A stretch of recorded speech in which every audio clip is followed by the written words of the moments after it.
Industrial Revolution, we saw the rise of socialism, one new ideology. Okay, so give the heading socialism.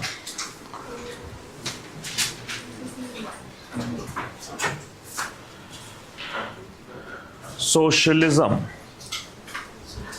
What it is? So it is a socio-economic ideology which aims to create an egalitarian society. जो हर कोई भी, and socialism के बहुत सारे forms हैं. कुछ scholars तो ये भी कहते हैं कि there are as many forms of socialism as the number of socialist are, कि हर सोशलिस्ट के according different forms of socialism हो सकते हैं, बट सबका जो अल्टीमेट एम है वो ये एक ही है, that is your creating an egalitarian society. ये जो डिफरेंशिएशन, क्लास बेस्ड डिफरेंशिएशन है, उसे खत्म करना, that is the aim of your socialism. Okay, so write down, it is the socio-economic ideology which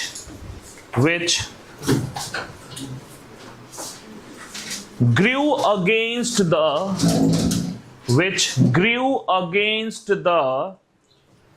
negative impacts of industrial revolution, negative impact of industrial revolution, full stop. It aimed to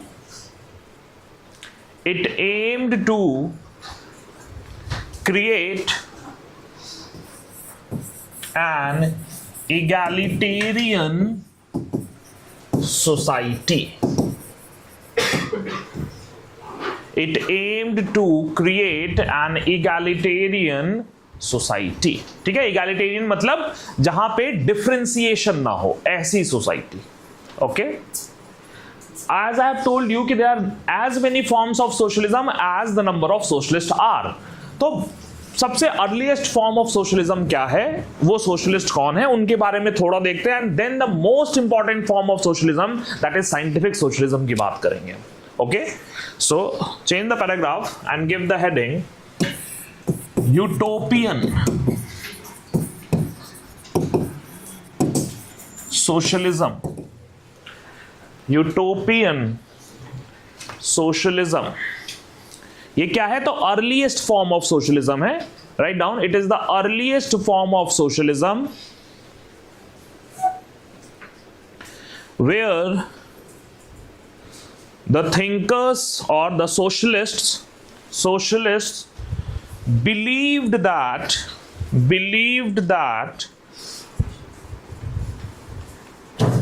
a change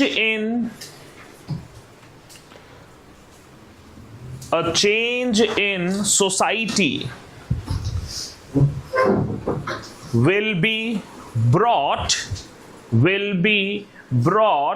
gradually with the change in heart of the capitalists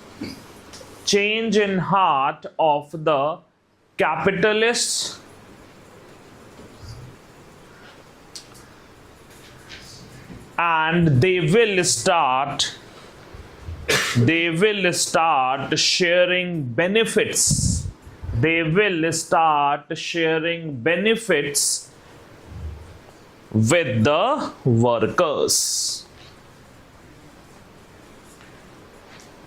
Okay, with the workers. So you can see कि ये एक utopian इसलिए बोल रहे हैं कि ये एक आइडियल ऑर्डर की बात कर रहा है, एक आइडियल ऑर्डर जहां पे जो आपके कैपिटलिस्ट हैं, they will say कि okay fine, now we have enjoyed much benefit, much profit, now it's time कि we should also share this benefit with the working class.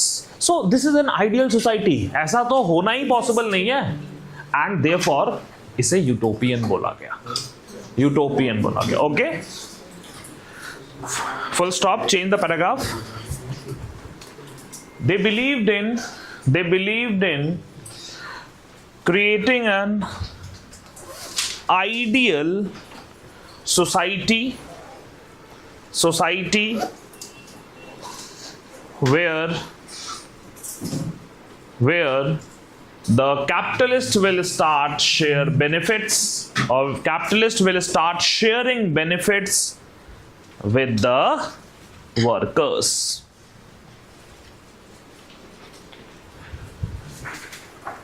Prominent नाम जो है मतलब थिंकर्स के, सोशलिस्ट थिंकर्स जो जिन्हें हम यूटोपियन थिंकर्स बोलते हैं, उसमें नाम है रॉबर्ट ओवेन का, सेंट सिमोन का, लुई ब्लैंक का. So these names you need to remember. So write down in next line, prominent utopian socialists are Saint Simon, Louis Blanc, ये दोनों आपके फ्रांस से हैं. And then we have Robert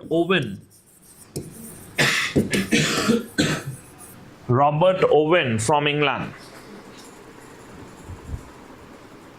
Okay, there are others also, but these three are the most prominent one whom we need to remember. For your prelims, sometimes names can be asked. Who among the following is you can say promoted, or is the thinker belonging to this utopian socialist group? So these names need to be remembered. ये aspect clear हो गया socialism का. Socialism में वो एक ideal situation के लिए बोल रहे हैं, एंड वो ग्रेजुअली आ जाएगा, वो ये भी बिलीव कर रहे हैं. बट ऐसा कभी नहीं होता कि वो आइडियल सिचुएशन, वो तो उस टाइप का है ना, गांधी का राम राज्य है ना, कि एक राम राज्य बन जाएगा जहां कुछ करना ही नहीं है, जहां स्टेट की जरूरत नहीं पड़ेगी. सो उस टाइप की बात कर रहे हैं. तो that never happened, and exploitation तो कंटिन्यूड है. इंडस्ट्रियल रेवोल्यूशन चल रहा है तो एक्सप्लॉयटेशन कंटिन्यूड है. And in that background, we saw that two personalities, Karl Marx and Friedrich Engels, came with a new form of socialism, which actually made socialism a living force in the world, and that is the scientific socialism of Marx and Engels. Okay, so now give the heading scientific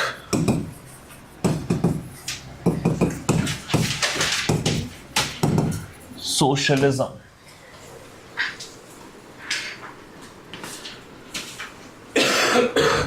The most prominent form of socialism, which was given by Karl Marx and Friedrich Engels.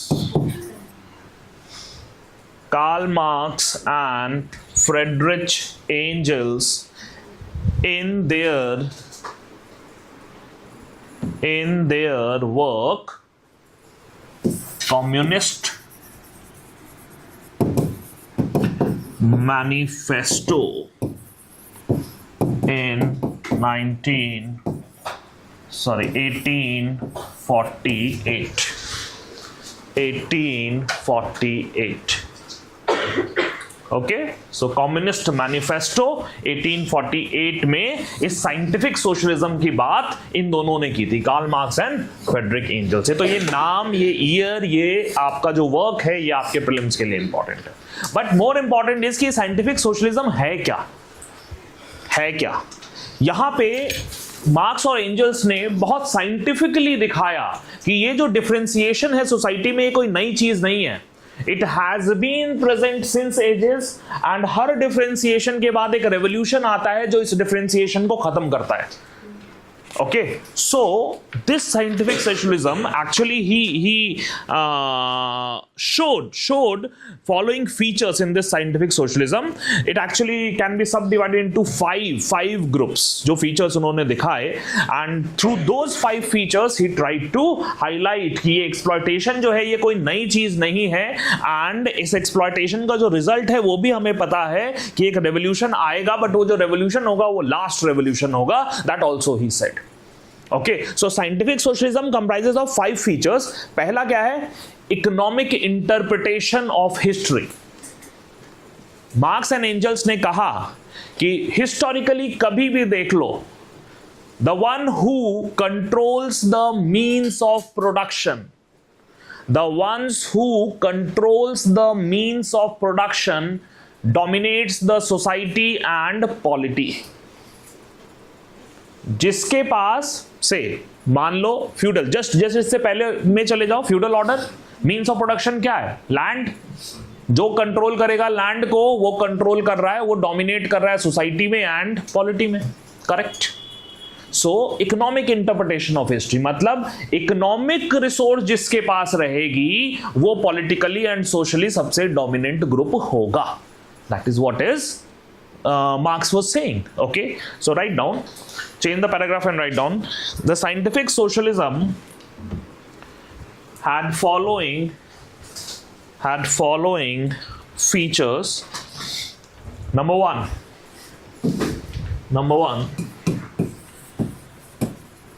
economic interpretation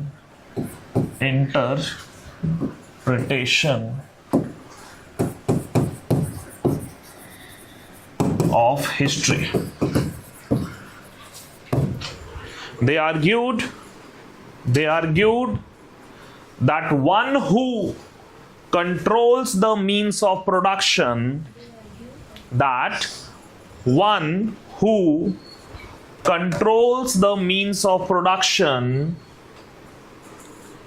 dominates the society and polity.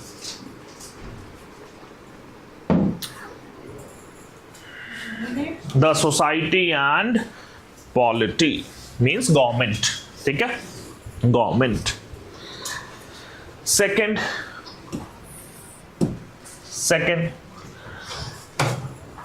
he said कि there has been a series of class war and अभी जो है एक नई class war चल रही है. So the second feature is series of class war.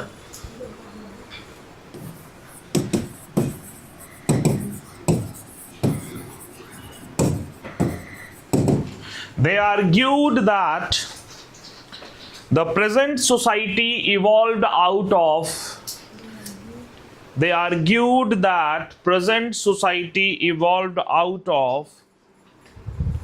several class wars and presently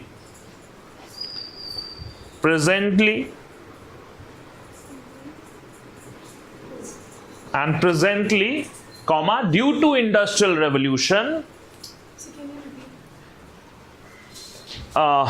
they argued that present society evolved out of several class wars and presently comma due to industrial revolution class war between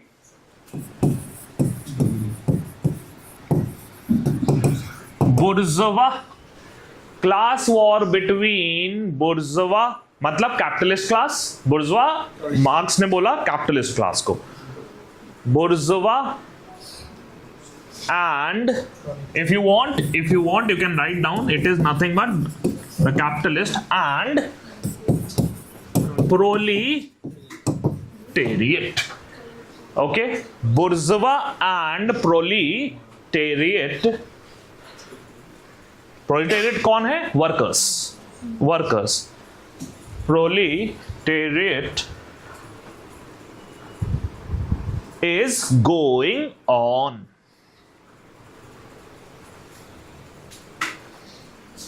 Full stop.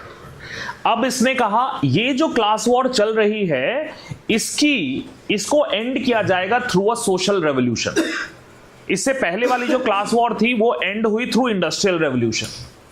Okay तो हर class war को and करने के लिए कोई revolution आ रहा है, सो इस war को एंड करने के लिए आएगा एक सोशल रेवोल्यूशन, जहां पे ये जो वर्कर्स क्लास हैं ये यूनाइट होंगे and they will start a revolution against the बुर्जुआ। Okay, that's the third feature, a social revolution. So write down third,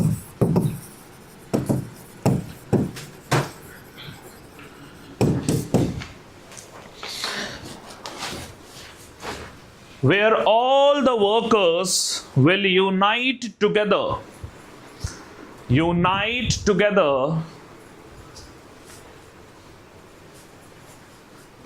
to start a war against bourgeois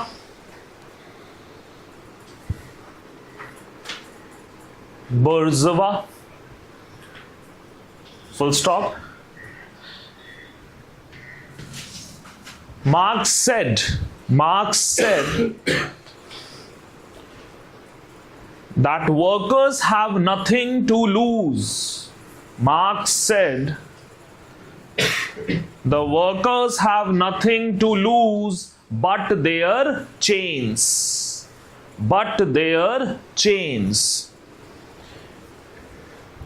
And asked the workers nothing to lose but their chains. Chains मतलब bondage, bondage को दिखा रहा है ना, आपकी जंजीरों की बात कर रहा है वो। Nothing to lose but their chains and asked all the workers comma throughout the world to unite together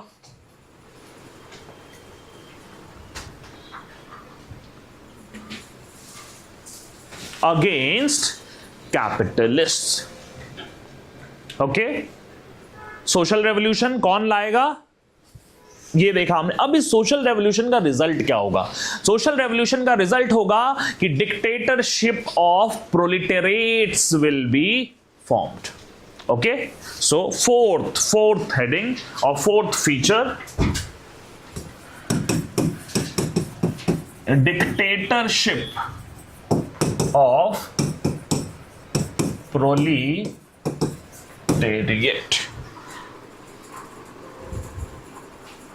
मतलब जो वर्कर्स हैं they are dominating, they have control over all the things. But please see, he said कि ये एक transitionary phase है। ये जो आपका डिक्टेटरशिप ऑफ प्रोलिटेरिएट है ये एक ट्रांजिशनरी फेज है, जहां पे ये प्रोलिटेरिएट्स अपने मतलब जब डिक्टेटरशिप और मींस ऑफ प्रोडक्शन को कंट्रोल करेंगे then they will redistribute the resources among the different groups of the society.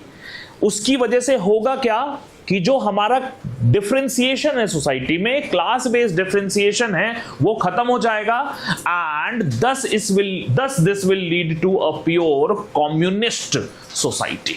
So dictatorship of proletariat will lead to communist society. That is what we need to understand. So write down, they argued that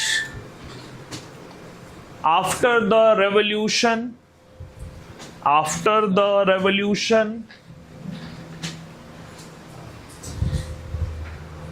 the proletariats will control all the means of production, full stop. They will redistribute the resources which will lead to creation of a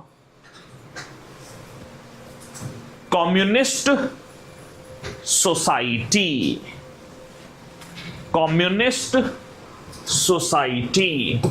अब ये communist system और communist society कैसी है ये देख लो। जिसे हम communism कहते हैं, जो प्योर कम्युनिज्म कहते हैं, वो वर्ल्ड में आज तक कहीं पे भी अचीव नहीं हुआ है। ओके, क्योंकि कम्युनिज्म का मतलब है कोई सरकार नहीं, कम्युनिज्म का मतलब स्टेटलेस सोसाइटी होता है। Okay, so what he said, ये कम्युनिस्ट सिस्टम कैसा होना चाहिए, सोसाइटी कैसी होनी चाहिए, तो उसका फीचर बताया। सबसे पहली चीज कि जो मीन्स ऑफ प्रोडक्शन है, या फिर जो मीन्स ऑफ प्रोडक्शन अगर कंट्रोल कोई प्राइवेट बंदा कर रहा है, मतलब प्राइवेट प्रॉपर्टी का कॉन्सेप्ट है, तो उसने कहा कोई प्राइवेट प्रॉपर्टी का कॉन्सेप्ट नहीं होगा, everything will be owned by community. Okay, communism. Okay, so first point write down. इसके जो फीचर्स हैं, फीचर्स ऑफ कम्युनिज्म, वो लिख लो, क्योंकि आपके प्रीलिम्स में ये फीचर्स स्टेटमेंट वाइज आ सकते हैं। ओके, फीचर्स क्या है? Number 1, no concept of private property, no concept of private property, comma, everything is owned by the community.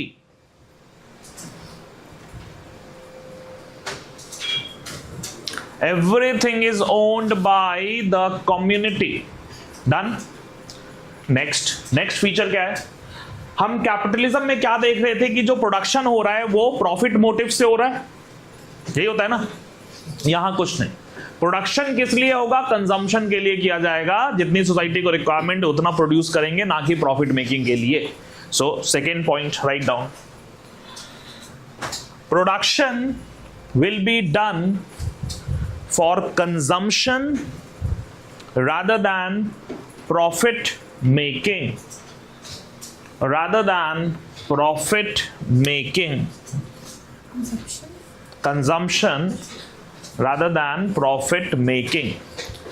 Capitalism का एक कैरेक्टरिस्टिक फीचर है कंपटीशन, है ना। Competition is a characteristic feature of capitalist order. ये कहता है no competition, only cooperation. Okay, so write down third feature, no competition but cooperation. Then ये एक और चीज कह रहा है कि हर आदमी को काम करना पड़ेगा। Everyone had to work. अगर कुछ चाहिए, कुछ खाना है, तो आपको काम करना पड़ेगा। Everyone has to work मतलब सब वर्कर हो गए, है ना। अब जब सब वर्कर्स हो गए तो क्लासलेस तो सोसाइटी रही, मतलब एक क्लास बेस्ड डिवीजन तो रहा नहीं, एक ही क्लास हो गया ना, वर्किंग क्लास सारा। And that's how he said कि it is a classless society. Okay, so write down. Fourth feature, everyone need to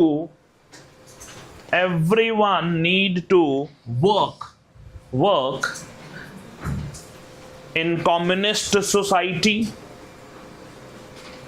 and thus everyone is a worker, and thus everyone is a worker. Full stop.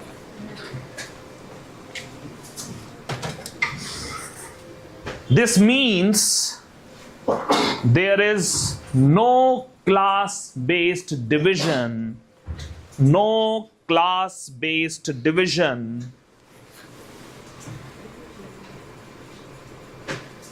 in the society,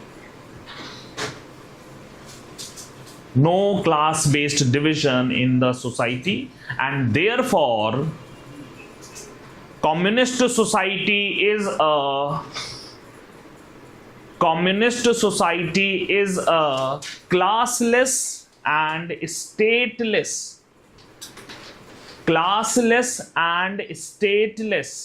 society. क्योंकि हमने कल देखा था ना, state का birth ही क्यों है, जन्म क्यों है?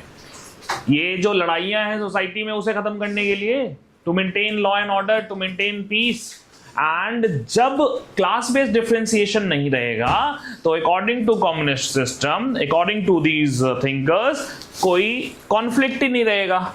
कॉन्फ्लिक्ट नहीं रहेगा तो स्टेट की जरूरत नहीं है. Therefore stateless society. Understand? Socialism and communism is not exactly same. Please remember, communism is the highest form of socialism. Okay, so एक नोट इसके बाद लिख लो. Communism is the highest form of socialism. Clear हो गया? In your prelims, anything from here can be asked. Highest form of socialism. आपको चाहे thinkers के नाम पूछ ले, इनका वर्क पूछ ले. इवन कार्ल मार्क्स का एक सेकंड वर्क भी है with the name of Das Kapital. Das Kapital he wrote in your 1860s. Okay, so एक नोट में सेकंड नोट लिख लो. Karl Marx also wrote Das Kapital. Wrote Das Kapital, where he highlighted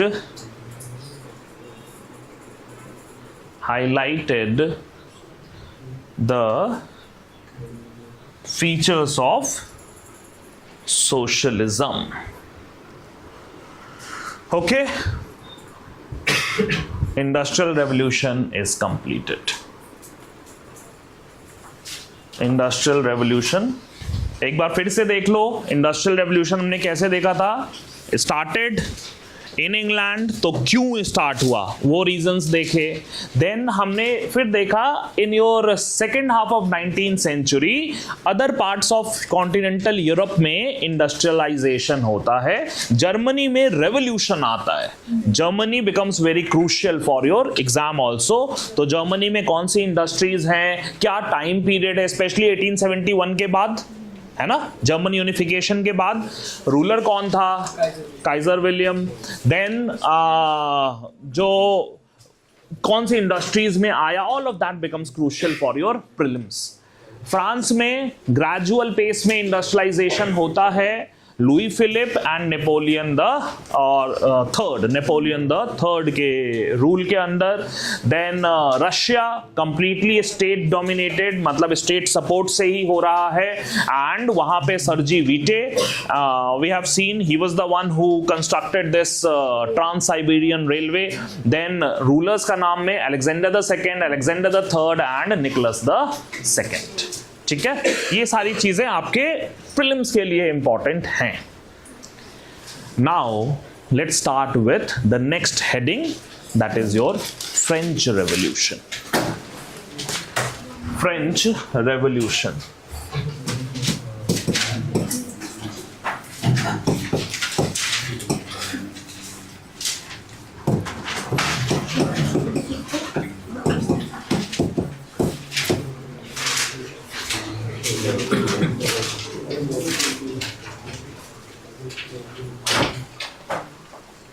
okay, France देखो, किसी भी revolution के respect में, जैसे हमने अमेरिकन रेवोल्यूशन भी देखा या अमेरिकन वॉर ऑफ इंडिपेंडेंस देखा, तो एक चीज देखनी पड़ती है हमें कि सबसे पहले की कॉज क्या है.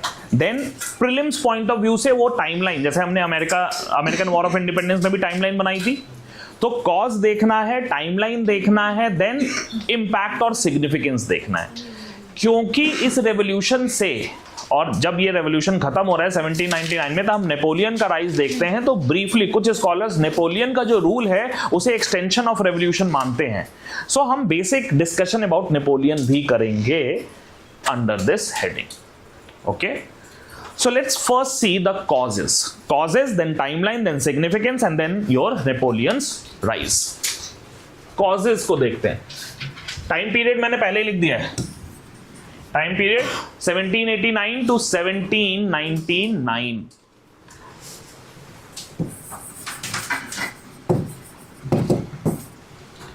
Causes political, social, economic, intellectual, यही होते हैं. So let's see political cause.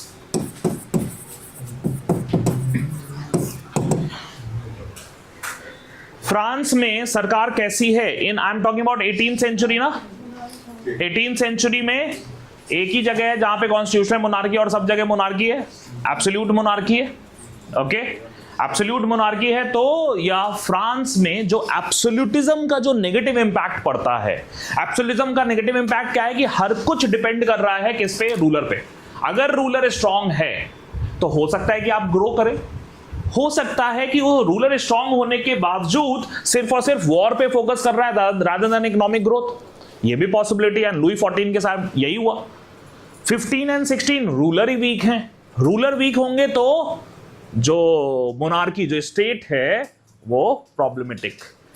आप से फॉर एग्जांपल अगर इंडिया के रिस्पेक्ट में देखना चाहो तो मुगल्स, जब रूलर वीक होते हैं तो मुगल एम्पायर डिक्लाइन करने लगेगा एंड ये पूरा जो सिस्टम है ये वीक हो जाएगा, leading to chaos, leading to rise of nobility, leading to corruption, all of that. यहां पे भी वैसा ही होता है।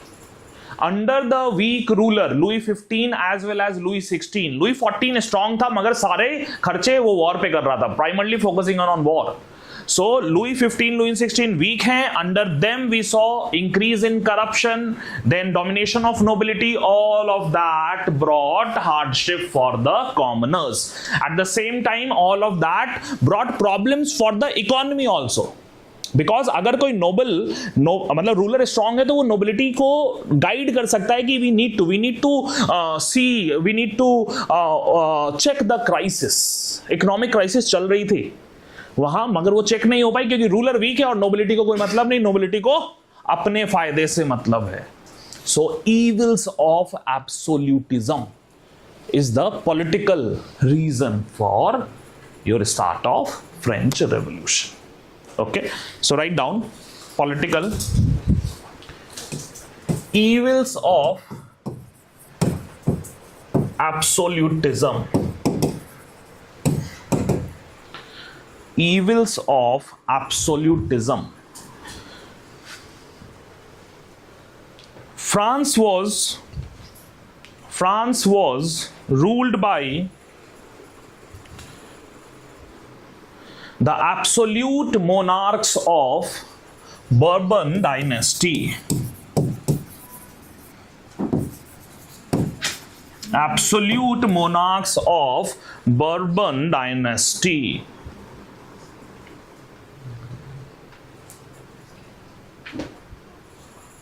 Full stop. Under the rule of weak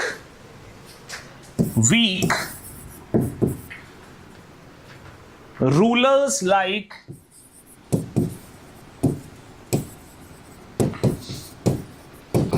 Louis 15 and Louis 16,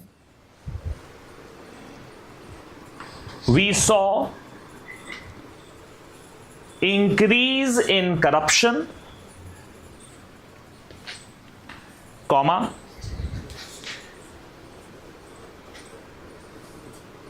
deepening of economic crisis, etc.,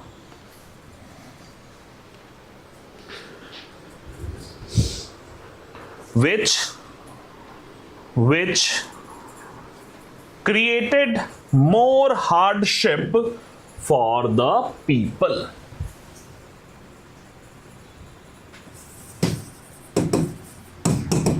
ठीक है, पॉलिटिकल इतना ही।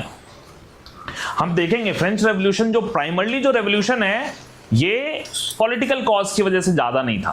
पॉलिटिकल तो सपोर्टिंग कॉज था, जो कॉज है वो आपका सोशल एंड इकोनॉमिक है। अमेरिका में it was political and economic, यहां पे social and economic. Okay, social cause जो है ये सबसे डोमिनेंट कॉज है ऑफ दिस फ्रेंच रेवोल्यूशन। जो फ्रांस की सोसाइटी थी वो डिवाइडेड है तीन ग्रुप्स में। फर्स्ट स्टेट क्लर्जी, जो चर्च के जो हेड्स हैं, ठीक है, religious people, that is clergy. वो आपका फर्स्ट स्टेट सबसे डोमिनेंट क्लास है in French society. Then second state nobility, जो आपका एडमिनिस्ट्रेशन में जो हायर ऑफिशियल्स हैं, they are the second dominant group in the society. Then third state में कॉमनर्स हैं। कॉमनर्स में पेजेंट्स भी हैं, वर्कर्स भी हैं, कुछ इंडस्ट्रीज तो बनी रही हैं एंड वहां पे वर्कर्स होंगे। सो पेजेंट हैं, इंडस्ट्रीज हैं एंड इवन जो some affluent, economically affluent people, जो जिन्हें हम later on बुर्जुआ के नाम से जानते हैं, although अभी बहुत nascent स्टेज में है, बट वो भी इसी का पार्ट होंगे। सो आपका commoners, which included peasants, workers and emerging middle class.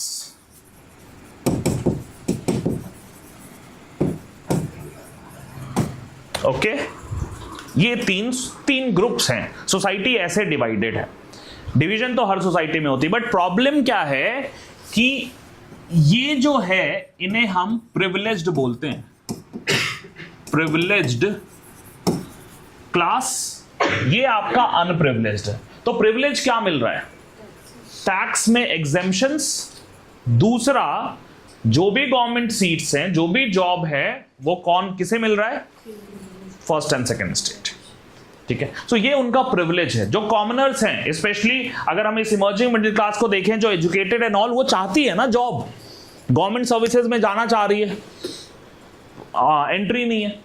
Then जो पेजेंट्स हैं, जो आपके जो हाईएस्ट और you can say the largest group हैं इस सोसाइटी के, वो दे आर बर्डन्ड विथ टैक्सेस, क्योंकि ये इसी क्लास से सारा टैक्स लिया जा रहा है। सो ये अनप्रिविलेज्ड ग्रुप है। So that's the reason why this revolution started. It's because of this social differentiation of, you can say, or division of French society into privileged and unprivileged class. The revolution was led by the unprivileged class only. ये आपका third state है जो revolution start करता है। ठीक है, so make this pyramid and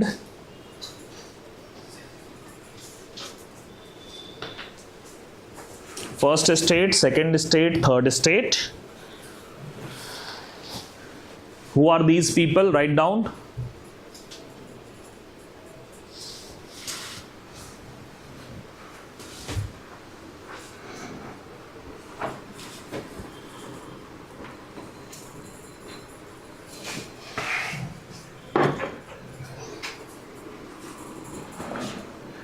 Write down.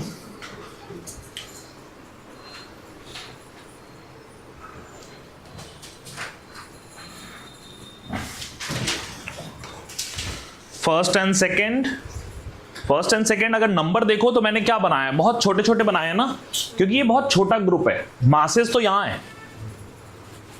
Okay,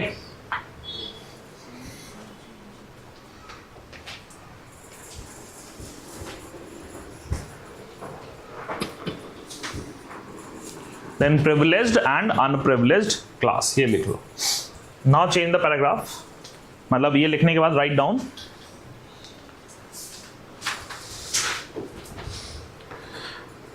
the privileged class enjoyed tax exemptions and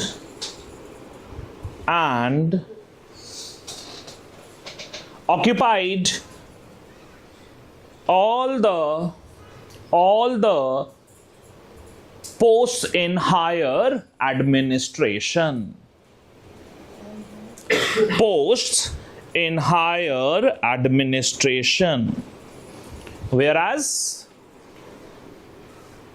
the commoners were, मतलब unprivileged, commoners were burdened with burdened with heavy taxes. Okay, clear हो गया? ये आपका social cause था जो revolution का major reason बनता है. Then third one, economic cause है क्या कुछ? सोशल क्लियर हो गया. इकोनॉमिक में देखो, एक स्टेट है, मैंने बताया इकोनॉमिक क्राइसिस में है. वो इकोनॉमिक क्राइसिस कब आएगी? जब आपका जो रिसिप्ट है, जो आपको रेवेन्यू है, वो लेस देन एक्सपेंडिचर हो जाए, तब क्राइसिस आ जाएगी, जिसे हम आज डिफिसिट बोलते हैं. फिस्कल डिफिसिट यही तो है. सो जो ये डिफिसिट है अगर बहुत ज्यादा हो जाती है तो ये क्राइसिस का फॉर्म ले रही है. इकोनॉमिक क्राइसिस फ्रांस में है. In your especially second half of 18th century, we saw economic crisis in France, primarily due to their preoccupation in the continental wars में लुई 14 के रीन में बहुत सारे वॉर्स में फ्रांस पार्टिसिपेट करेगा, जिसकी वजह से उनका एक्सपेंडिचर बहुत हाई होगा. देन लुई 15 को देखेंगे तो he was not only a weak, rather वो एक फ्रिवलस रूलर भी था. मतलब अपने कोर्ट एक्स्ट्रावेजेंस, मतलब कोर्ट के खर्चों में, अपने पर्सनल एक्सपेंडिचर पे, मतलब he was like having fun. ठीक है, मौज लो, जो हो रहा है होने दो, वैसी वाली थिंकिंग थी उसकी. And that is what he was doing. And he was not concerned about the deepening economic crisis. तो वो और डीपन हो गया. ये क्राइसिस बिल्कुल अपने एक्सट्रीम स्टेज पे पहुंच जाएगा जब हम देखेंगे फ्रांस एंटर करता है अमेरिकन वॉर ऑफ इंडिपेंडेंस में. याद है 1777 फ्रांस ने एंटर कर दिया इस 1778 फ्रांस ने एंटर कर दिया इस वॉर में. सपोर्ट कर दिया किसको? आपका अमेरिकन को और कॉलोनीज को. उसकी वजह से वो क्राइसिस और डीपन हो गई है. इस क्राइसिस को रोक सकते हो अगर आपका जो रेवेन्यू है वो इंक्रीज हो जाए. रेवेन्यू इंक्रीज कैसे होगा? आप टैक्स बढ़ाओ. टैक्स से ही तो मेजर रेवेन्यू आता है. अब टैक्स बढ़ाओगे कैसे आप? क्योंकि जिनके पास कैपेसिटी है पे करने की, आपने उन्हें एग्जेम्प्ट कर रखा है. जिनके पास कैपेसिटी नहीं है उससे आप मैक्सिमम ले ही रहे हो, तो और कितना ले लोगे? उनके पास तो कैपेसिटी नहीं है और पे करने की, तो आप टैक्स बढ़ा भी दोगे तो आपको मिलेगा तो इतना ही, ये मैक्सिमम है जो आप ले पा रहे हो. सो अल्टीमेटली ये है reason for the economic crisis. And economic crisis की वजह से हम देखेंगे दैट जब ये क्राइसिस बिल्कुल एक्सट्रीम पे पहुंच गया है, तब लुई 16 इज द रूलर, जिसके टाइम ये फ्रेंच रेवोल्यूशन आता है. तो लुई 16 ने एक मीटिंग बुलाई, स्टेट्स जनरल की मीटिंग, जहां पे तीनों स्टेट के लोगों को बुलाया गया, रिप्रेजेंटेटिव को बुलाया गया और कहा गया कि हम लोग वोट करेंगे ऑन स्पेसिफिक इश्यूज की क्या रिफॉर्म्स चाहिए, हम इससे बाहर कैसे आ सकते हैं. और उसी मीटिंग से ट्रिगर होता है ये पूरा French revolution. So beginning of French revolution वो स्टेट जनरल मीटिंग से है, बट वो बुलाई क्यों गई है? इकोनॉमिक क्राइसिस की वजह से. तो सबसे इमीडिएट कॉज जो बनेगा हमारा वो ये इकोनॉमिक क्राइसिस बनेगा. Understand? Write down. France was facing economic crisis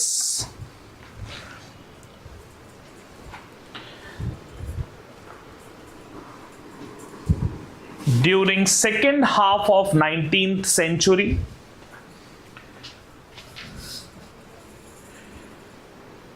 Primarily due to dash number 1,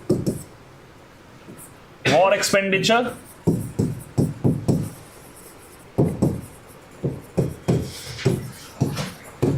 Louis 14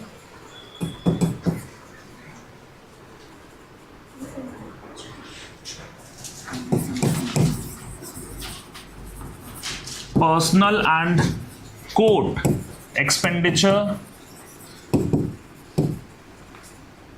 Louis 15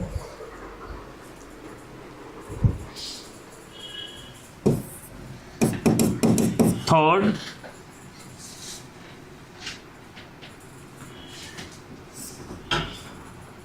in your American war of independence, independence. Okay, तो ये तो इसके एक्सपेंडिचर हाई हो रहा है उसका रीजन है, बट प्रॉब्लम क्या है, सिर्फ एक्सपेंडिचर हाई नहीं है, रेवेन्यू भी लेस है। क्यों? That is the second point. Change the paragraph.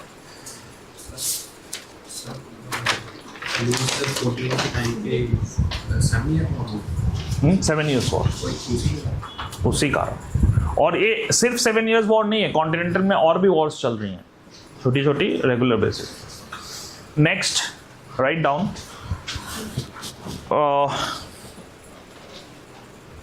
change the paragraph and write down, but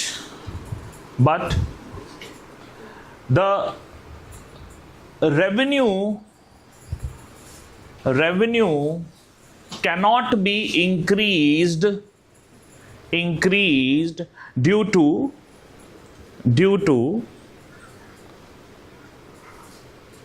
the distorted taxation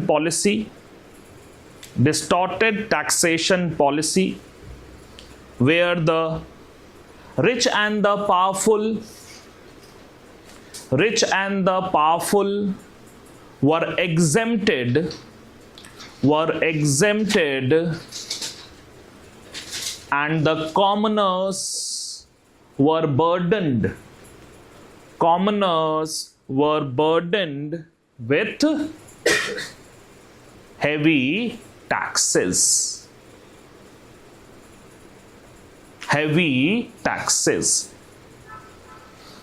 Change the paragraph. This crisis became the immediate cause for the start of revolution. ठीक है, अगर आपसे prelims में ऐसा कुछ पूछ लिया जाए कि कौन सा इमीडिएट कॉज है, तो इकोनॉमिक है। कौन सा सबसे प्रोमिनेंट है, तो सोशल एंड इकोनॉमिक है। पॉलिटिकल उतना इंपॉर्टेंट नहीं है। Okay, done. इकोनॉमिक क्लियर हो गया। अच्छा, यहां पे एक टैक्स का नाम लिख लो, टीथ, TEETHE, ठीक है। हाँ, इसमें टीथ why I am mentioning because ये आपका एक चर्च कलेक्ट करता है, स्टेट तो अलग कलेक्ट कर रहा है, जो टीथ है वो चर्च कलेक्ट कर रहा है, and that can be asked in your prelims. Okay, TEETHE, note करके लिख लो, TEETHE, teeth, the tax which was collected by the church, ठीक है। So this can be a statement, TEETHE।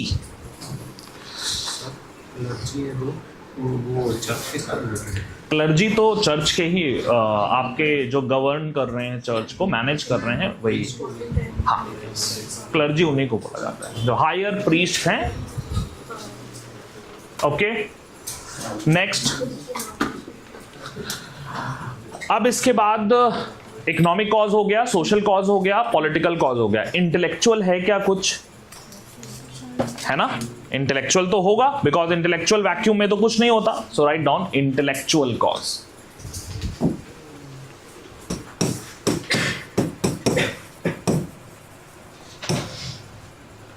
Intellectual में हमने thinkers को तो देखा हुआ है, मॉन्टेस्क्यू, रूसो, वोल्टेयर, सब कहाँ के हैं? सब।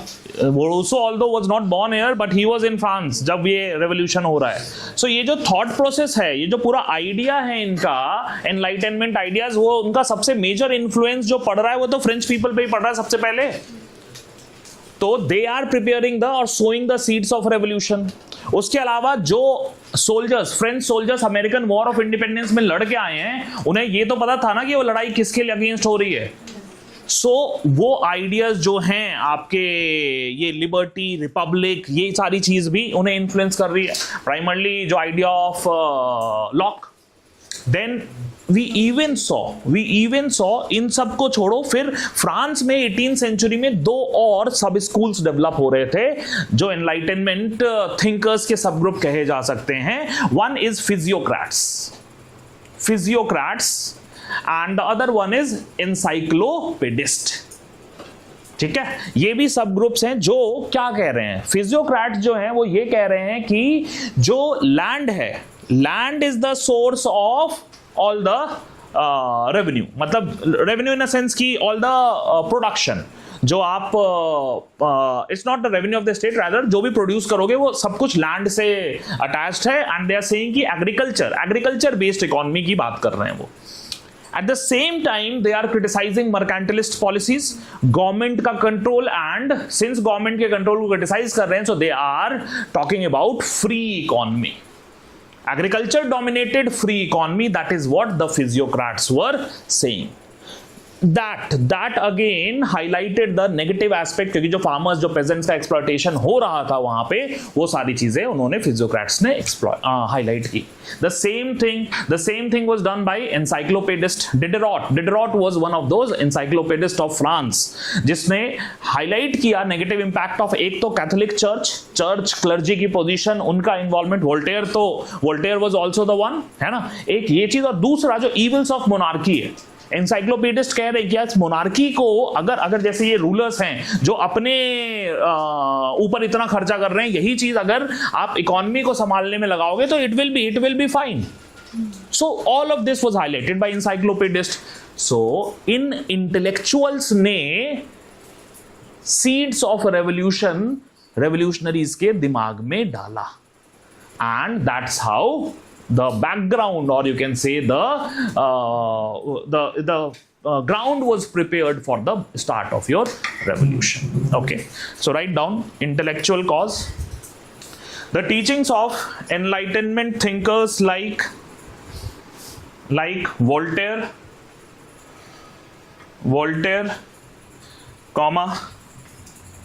Montesquieu, Montesquieu, the teachings of enlightenment thinkers like Voltaire, Montesquieu, Rousseau,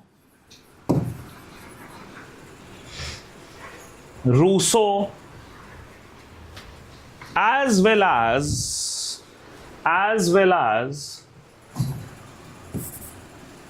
John Locke and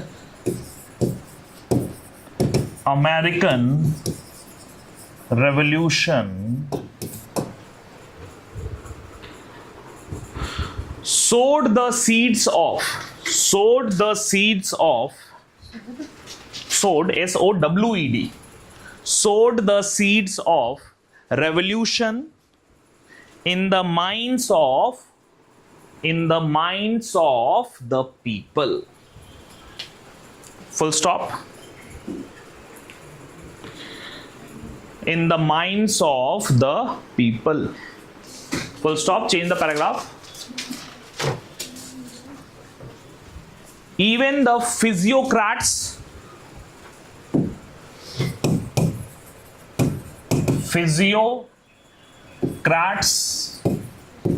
led by Francois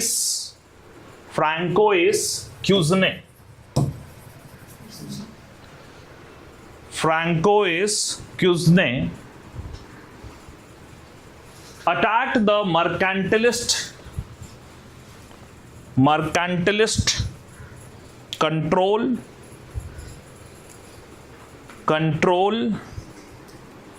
and supported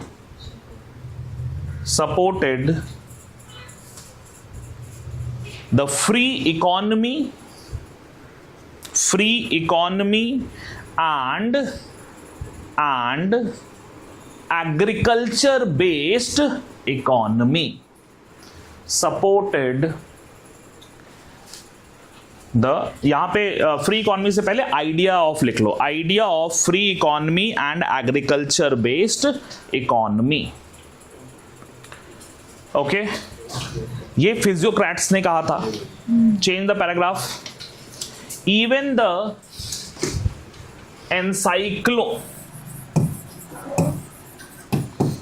encyclopediast, even the encyclopediast like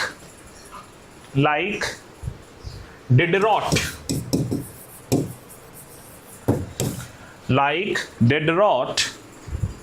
highlighted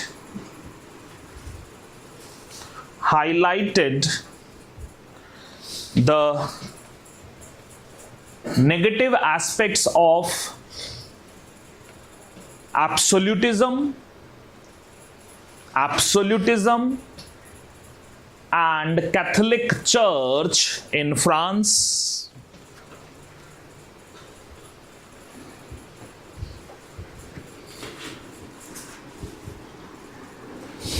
full stop. ठीक है, तो ये सारे आपको प्रीलिम्स में क्या आ सकता है, फिजियोक्रेट्स कौन हैं, फिजियोक्रेट्स में एग्जाम्पल, देन एनसाइक्लोपीडियास्ट, या फिर इन जनरल थिंकर्स के नाम की. Yes, intellectual, please remember intellectual तो है ही, उसके बिना तो रेवोल्यूशन ही पॉसिबल नहीं. सो that's the case.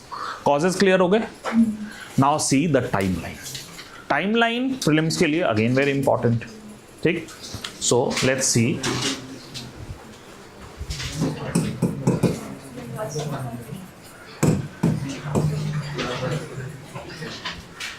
Okay, timeline ये स्टार्ट होता है 1789 में. 1789 में ये हो कैसे रहा है, तो सबसे पहले मई 1789 में ये मीटिंग बुलाई जाएगी स्टेट्स जनरल की. इकोनॉमिक क्राइसिस बहुत डीपेन हो चुका है, it's like a condition of bankruptcy, and उस बैकग्राउंड में स्टेट्स जनरल की मीटिंग बुलाई जाती है. स्टेट्स जनरल की मीटिंग जो है ये कैसा होता है कि जो ये 3 स्टेट्स हैं, first state, second state, third state, ये तीनों को बुलाया जाता है, इनके रिप्रेजेंटेटिव को बुलाया जाता है. और ये मीटिंग पता है लगभग 200 साल 175 ईयर्स के बाद हो रही थी, 175 ईयर्स के बाद. सो जैसे ये मीटिंग बुलाई गई वैसे ही लोगों में एक काइंड ऑफ र्यूमर हो गया, और मींस अ बिलीफ हो गया कि monarchy has failed, government fail हो चुकी है. क्योंकि आप अगर 200 साल बाद कोई मीटिंग बुला रहे हो जो और ये कह भी रहे हो कि ये क्राइसिस सॉल्व करने के लिए, तो ये शो कर रहा है कि आप हेल्पलेस हो. सो वो मीटिंग का बुलाना क्राइसिस का स्टार्ट था. मीटिंग में सब लोग पहुंचे. अब वहां पे एक पॉइंट पे डिफरेंस क्रिएट हो गया between the third state and first and second state. वो ये था कि ये जो आपका फर्स्ट स्टेट है नंबर तो छोटा है, सेकेंड स्टेट इससे थोड़ा बड़ा है बट फिर भी छोटा है, and third state number wise I am talking about the number, third state तो बहुत बड़ा है. ठीक है, फर्स्ट एंड सेकेंड स्टेट वाले कह रहे हैं, और जो किंग है लुई 16 वो सपोर्ट कर रहा है इन्हें. वो कह रहा है कि हर स्टेट का इक्वल वोट, मतलब एक वोट मानो, जो भी रेजोल्यूशन पास होगा फर्स्ट स्टेट जो वोट देगा एक, सेकेंड स्टेट जितने भी लोग हैं, नंबर डजंट मैटर. ठीक है, इनका एक वोट, इनका एक वोट, और ऐसे ही इनका एक वोट. सो अगर ऐसा हो तो थर्ड स्टेट वालों को पता है ना कि ये दोनों लोग अपने प्रिविलेजेस थोड़ी छोड़ देंगे, ये तो इनके प्रिविलेजेस की वजह से दिक्कत हो रही है ना. तो उन्होंने कहा ऐसी वोटिंग नहीं करेंगे, वोटिंग हेड काउंट होगा. आप हेड काउंट करवाओ, इंडिविजुअल वोटिंग करवाओ, अब देखो फिर कितना आता है. उनका नंबर ज्यादा था तो उन्हें पता था कि हमारा जो नंबर ज्यादा है तो we will definitely vote for the change. But king did not agreed to it. जब किंग इसको नहीं मानता है तो थर्ड स्टेट ने अपने आप को डिक्लेयर कर दिया कि we are the national assembly.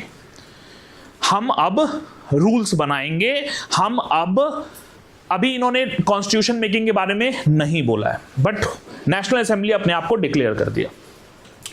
Then national assembly जब डिक्लेयर कर दिया तो किंग ने इन्हें मीटिंग में आने नहीं दिया. जो जहां पे ये स्टेट जनरल की मीटिंग चल रही थी उस हॉल में इनकी एंट्री रोक दी.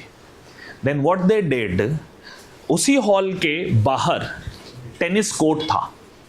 टेनिस कोर्ट जो किंग का टेनिस कोर्ट था, वहां पे इन सब ने मिलके एक ओथ लिया, tennis court oath, to draft the constitution. हम जब तक नहीं हिलेंगे जब तक हम इस कॉन्स्टिट्यूशन को, मतलब इन अ सेंस की कॉन्स्टिट्यूशनल मोनार्की एस्टैब्लिश ना कर दें फ्रांस में। That was the tennis court oath, और उससे हम बोलते हैं कि फ्रेंच रेवोल्यूशन का स्टार्ट है, with the famous tennis court oath. Okay, so write down timeline में फर्स्ट इवेंट जो है, write down first event, calling of States General meeting.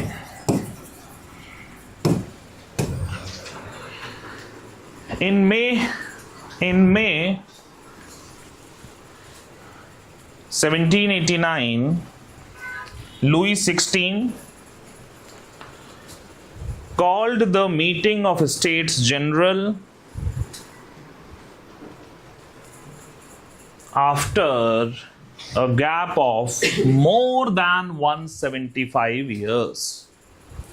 After a gap of more than 175 years. Full stop. Change the paragraph. इसी point में change the paragraph. In this meeting,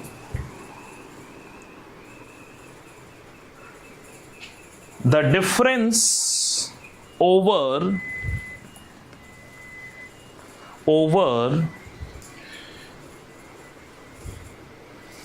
nature of voting,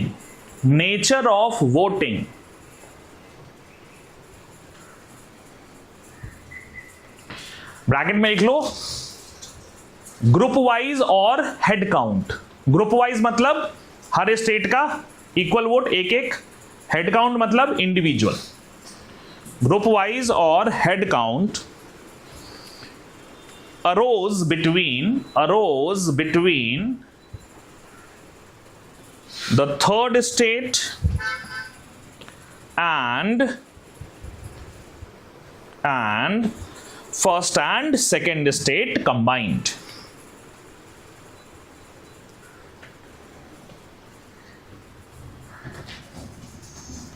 okay, full stop. अब ये हुआ, फिर दूसरा event क्या हो रहा है? आफ्टर दिस थर्ड स्टेट अपने आप को नेशनल असेंबली डिक्लेयर कर देगा। So the second event in national assembly.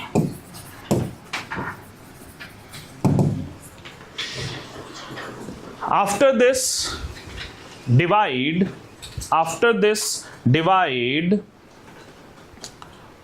the third state declared itself as the National Assembly.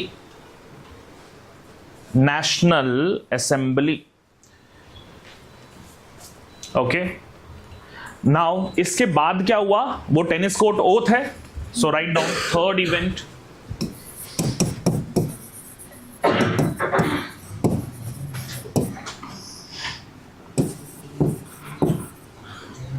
Tennis court oath, क्योंकि वो 17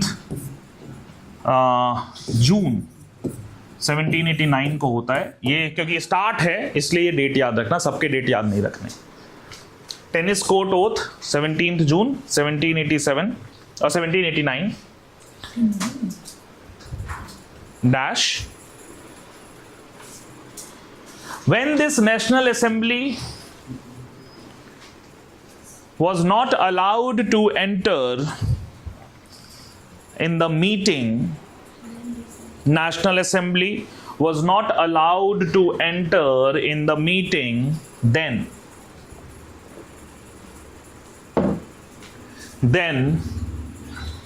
they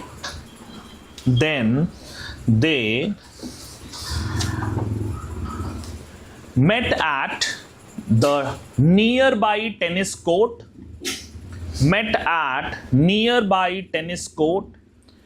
and took the oath of establishing a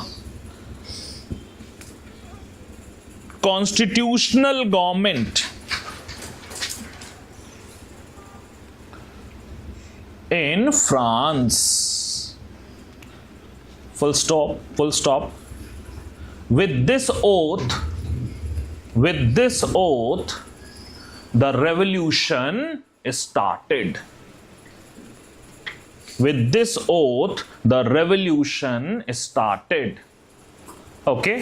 So यहां अब revolution start हो गया. अब इस रेवोल्यूशन में हम देखेंगे दो फेजेस हैं, फर्स्ट एंड सेकेंड. पहला फेज जो है वो फेज ऑफ कॉन्स्टिट्यूशनल मोनार्की है, दूसरा फेज जो है वो फेज ऑफ रिपब्लिकेनिज्म है और रिपब्लिकन गवर्नमेंट है. Okay, so write down. इसी टाइमलाइन में एक सब हेडिंग दो और पहले एक स्टेटमेंट लिखो.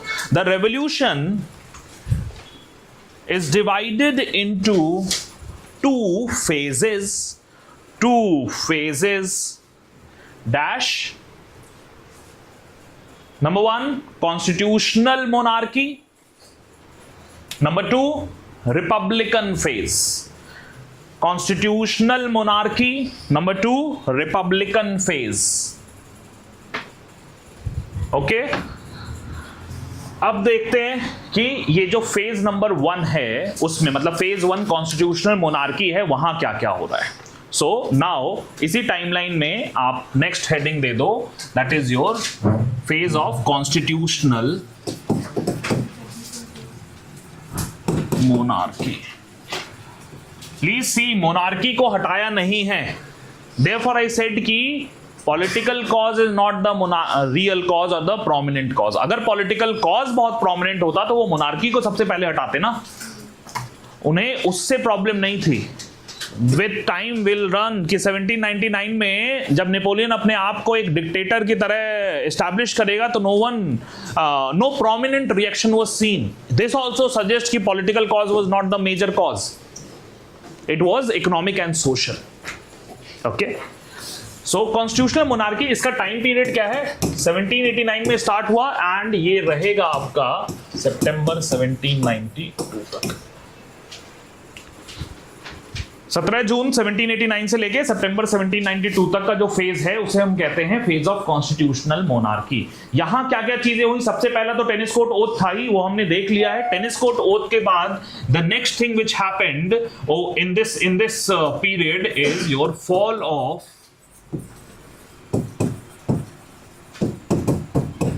Bastille.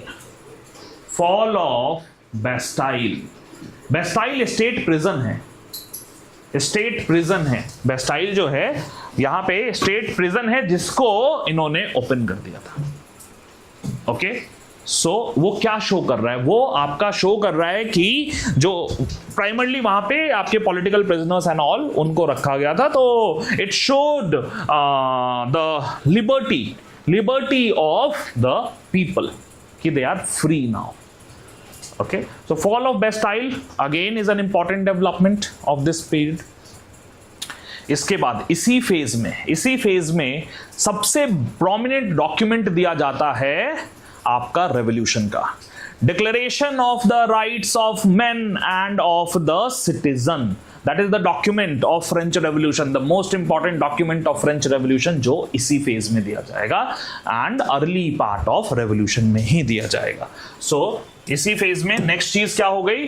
That is declaration of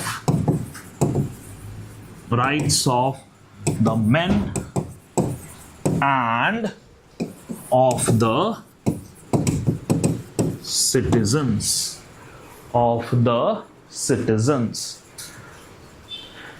ये आपसे पूछा जा सकता है कि ये किस इवेंट से रिलेटेड है, तो फ्रेंच रेवोल्यूशन. इसमें क्या है, इस डिक्लेरेशन में क्या क्या लिखा गया, that also is a question for your exam. सबसे प्रोमिनेंट डॉक्यूमेंट है ये पूरे फ्रेंच रेवोल्यूशन का. ओके, सो इस डॉक्यूमेंट में सबसे पहली बात बोली गई कि everyone is free, every man is free and have equal rights. पहली चीज, general point. So पहले वो लिखो, this declaration comprises of following points or includes following points. Number 1, everyone is born free and have equal rights. Everyone is born free and have equal rights. Number 2, equality before law.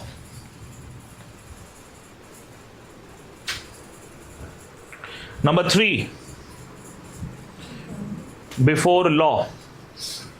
Number 3,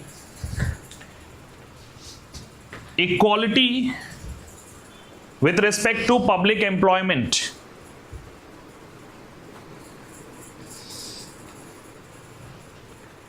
Number 4, no discrimination by state on the basis of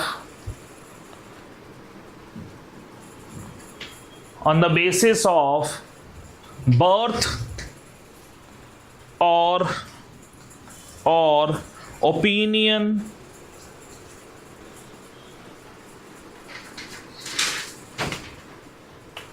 full stop. Next,